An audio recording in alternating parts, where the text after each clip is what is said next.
तो दोस्तों आज की इस वीडियो में हम शंकु का आयतन निकालना सीखेंगे। शंकु का आयतन। तो सबसे पहले जान लेते हैं कि शंकु क्या होता है। तो शंकु एक त्रिविमीय आकृति होती है जिसमें सिर से आधार तक एक रेखा खींची जाती है जिसको ऊंचाई कहते हैं। जैसे यहाँ पर देख सकते हैं, ये सिर से आधार, ये जो आधार है ना, मतलब जिस पर कोई भी वस्तु खड़ा होता है उसको आधार कहते हैं। तो ये आधार से शीर्ष तक मिलाने वाली जो रेखा होती है इसको एच बोलते हैं। और यहाँ से यहाँ तक जो मिलाने वाली रेखा है इसको तिर्यक ऊंचाई यानी तिरछा ऊंचाई बोलते हैं, जिसको एल से डिनोट किया जाता है। और देखिए ये शंकु में ये नीचे क्या है, वृत्त जैसा दिख रहा है ना, वृत्त केंद्र से इस वृत्त के सतह को मिलाने वाली रेखा को क्या कहते हैं, त्रिज्या कहते हैं। तो यहाँ से यहाँ तक जो दूरी है आर है जिसको त्रिज्या बोलते हैं। ऊंचाई दिया गया है, तिर्यक ऊंचाई दिया गया है। और हमको निकालना क्या है, तो हमको इसका आयतन निकालना है, आयतन। तो देखिए हमको क्वेश्चन में क्या दिया गया है, तो क्वेश्चन में हमको ऊंचाई यानी एच का मान दिया गया है। ये लो ऊंचाई है ना, इसका मान हमारा 7 सेंटीमीटर है, यानी ये हमारा 7 सेंटीमीटर है। अब देखिए त्रिज्या है 6 सेंटीमीटर, यानी यहाँ से यहाँ तक जो दूरी है वो कितना है, 6 सेंटीमीटर। तो ऊंचाई और त्रिज्या दिया गया है, ऊंचाई है 7 सेंटीमीटर और त्रिज्या है 6 सेंटीमीटर। निकालना है हमको आयतन। तो आयतन निकालने के लिए एक फार्मूला होता है, वो बराबर फार्मूला होता है 1/3 पाई आर स्क्वायर एच। ये होता है हमारा फार्मूला।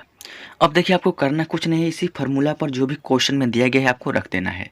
तो यहाँ पर क्या है, 1/3 है ना, तो 1/3 लिखेंगे।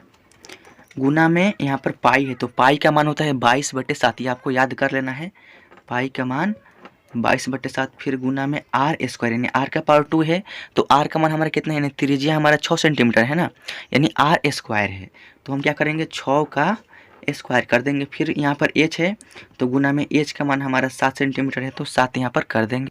अब देखिए इतना काम करने के बाद आपको थोड़ा सा यहाँ पर समझना है, 1/3 है तो 1/3 कर देना है, 22/7 है तो 22/7 कर देना है, गुना है तो गुना। 6 का पावर 2 यानी 6 का स्क्वायर करेंगे तो 6 चौक हो जाएगा 36, और गुना में यहाँ पर क्या है 7 है तो गुना में 7 लिख देंगे। अब देखिए हमको सिंपल से इसको कटा लेना है। यहाँ पर देखिए 7 से ये वाला 7 कट जाएगा, 3 से कटेगा 36, देखिए 3 कम 3, 3 दूनी के 36, यानी 12 36 कट गया। अब नीचे में कुछ भी नहीं बचा, यहाँ पर क्या बच गया, एक यहाँ पर 22 यहाँ और यहाँ पर 12। तो चलिए गुना कर लेते हैं। एक का गुना तो करते नहीं क्योंकि एक से गुना करने पर वापस से वही संख्या हमारा प्राप्त हो जाता है। तो 22 का गुना कर देंगे 12 में, तो देखिए 22 और गुना 12 तो कितना हो जाएगा, तो 12 दूनी के 24 का 4, हारसीन 2, और 12 दूनी के 24 और 2 हारसीन है, तो आपका यहाँ पर 26 हो जाएगा, यानी 264। और आयतन है तो सेंटीमीटर क्यूब हो जाएगा, यानी आयतन का जो यूनिट होता है सेंटीमीटर क्यूब या है।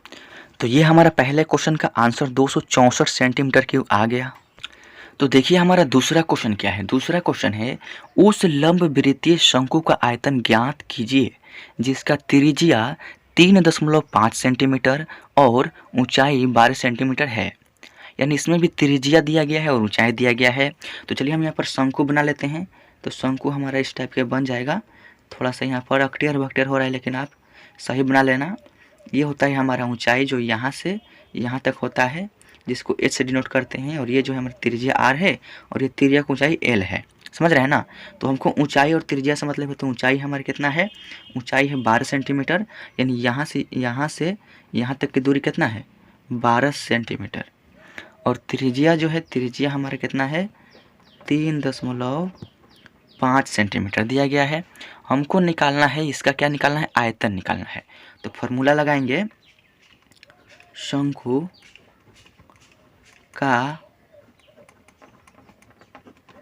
आयतन बराबर 1/3 पाई आर स्क्वायर एच, ये होता है हमारा फार्मूला।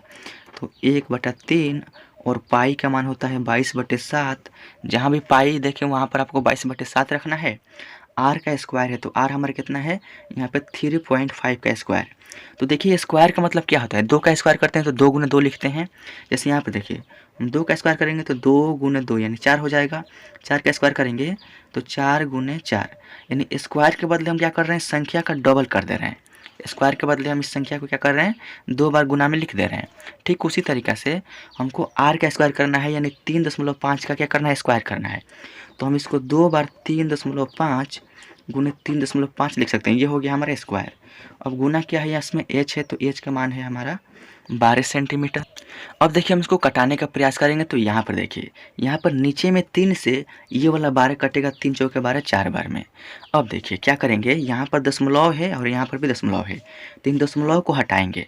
तो दशमलव को हटाने के लिए देखिए, इसमें दाहिने तरफ से 1 अंक के बाद दशमलव है तो हम क्या करेंगे, इसमें 10 से डिवाइड कर देंगे। फिर गुना में यहाँ पर भी 1 अंक के बाद दशमलव है तो हम क्या करेंगे, इसमें भी 10 से डिवाइड कर देंगे। समझ रहे हैं ना? अब देखिए कैसे होगा, अब ये दशमलव यहाँ से कट गया। अब देखिए 7 से ये 35 कट जाएगा 5 बार में, क्योंकि दशमलव हट चुका है, कट गया। 5 से 10 कटेगा 2 बार में। अब यहाँ पर 2 से 4 कटेगा 2 बार में। समझ रहे हैं ना? अब यहाँ पर है 10, 10 से कटेगा ये 2 है ना, तो 2 से 10 कटेगा, 2 पंच 10, 5 बार में। और कोई कटने वाला संख्या है तो कटा सकते हैं। तो यहाँ पर ये भी संख्या कट जाएगा, 3.5 था तो दशमलव तो हट चुका है, यहाँ पर 35 बच गया है, तो 5 से कटेगा 35, 5 से 35 7 बार में कट गया। अब नीचे हमारा कुछ भी नहीं है, ऊपर क्या बच गया, यहाँ पर 22 और यहाँ पर सिर्फ 7 बच गया है। तो 22 और गुने कर देंगे 7, कितना हो जाएगा देखिए, 7 दूना का 14 का 4, हारसिन 1 हो जाएगा, और 7 दूना का 14 और 1 15, यानी 164 सेंटीमीटर क्यूब। ये हो गया हमारा इस क्वेश्चन का फाइनल आंसर। तो दोस्तों आई होप कि इस वीडियो के माध्यम से शंकु क्या है, तो शंकु एक त्रिविमीय आकृति है जो कि शीर्ष से आधार तक की रेखा को मिलाई जाती है, और उसमें जो तिरछा लाइन होता है उसको एल से डिनोट करते हैं, और जो ऊंचाई सीधा वाला होता है उसको एच से, और यहाँ पर बिंदु से स्पर्श रेखा को मिलाने वाली जो त्रिज्या होती है उसको आर से। तो ये हो गया हमारा शंकु। अब इसका आयतन निकालने के लिए फार्मूला होता है, जो भी क्वेश्चन में दिया रहता है इसमें रख देते हैं, और इस तरह से कैलकुलेट करने पर हमारा आंसर आ जाता है। तो दोस्तों अगर वीडियो अच्छा लगा है तो वीडियो को लाइक कर दीजिए, चैनल पर नहीं तो सब्सक्राइब कर दीजिए। मिलते हैं नेक्स्ट वीडियो में, तब तक के लिए जय हिंद, वंदे मातरम।